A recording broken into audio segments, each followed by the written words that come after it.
Hello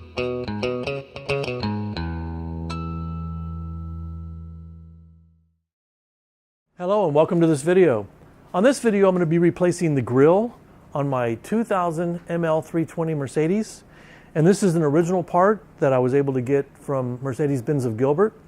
We have kind of a deal with the dealer that they are helping me restore these cars for a good discounted price on all the parts.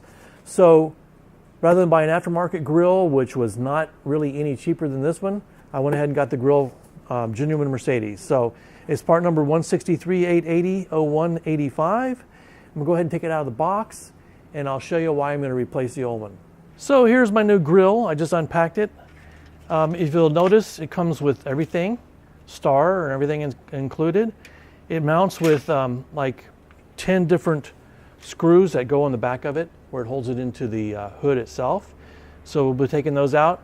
And the reason I'm replacing it is because all the plasticizers on this vehicle, even though it's only 17 years old, on many of the components have just completely dried out, and the components actually are turning to powder. For example, my original grille, which we'll pull off here in a minute, all of these have broken. Everything's loose. It's just coming all to pieces. So I'm hoping maybe Mercedes has improved the plastic on this.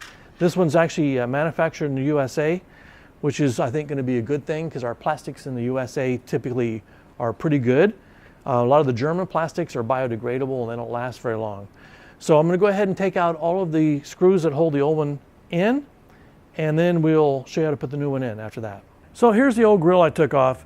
It's just literally falling apart. Almost all the plastic is destroyed on it.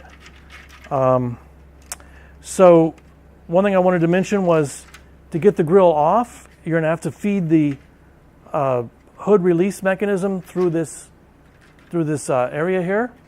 But before you do that, if you'll unclip the top after you've taken out all 10 of the screws, you'll just unclip the top here and pull it forward, and you'll be able to lean it down.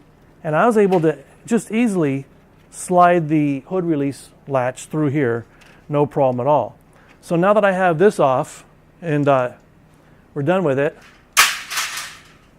I'm going to go ahead and put some lubricant real quick on the hood latch itself. On this part here where it swivels, I'm going to use some spray stuff. I'm going to get that here and I'll come right back. So what I'm going to use to lubricate this is some WD-40 protective white lithium grease. We use this on a few of the hinges, and we use it a lot on things like seat rails. And you spray it on and then kind of wipe it off. So what I'm going to do is just put a little dab on here. Let it soak in for a minute. And it sort of gels up. Then you can wipe it off. I'm going to do the same thing on this part here that swivels. And then I'll also lubricate with some silicone lubricant where it latches down. And I'm going to use, for that one, this Mission Automotive silicone paste. So I'll just put a dab of that on the locking mechanism. And then we'll come back and install the new grille. Okay, so I'm ready to install the new grille. First thing I got to do is feed this piece through. And easier said than done. Shouldn't be too difficult. There we go. And then I'm going to bring this down, and it should latch in at the top. And then now I'm going to put all 10 screws back in, and I'll come back and show you how it all came out. Okay, installation is finished. Pretty easy overall.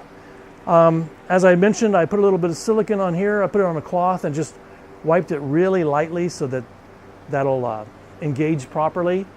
And now we're ready to go ahead and close the hood.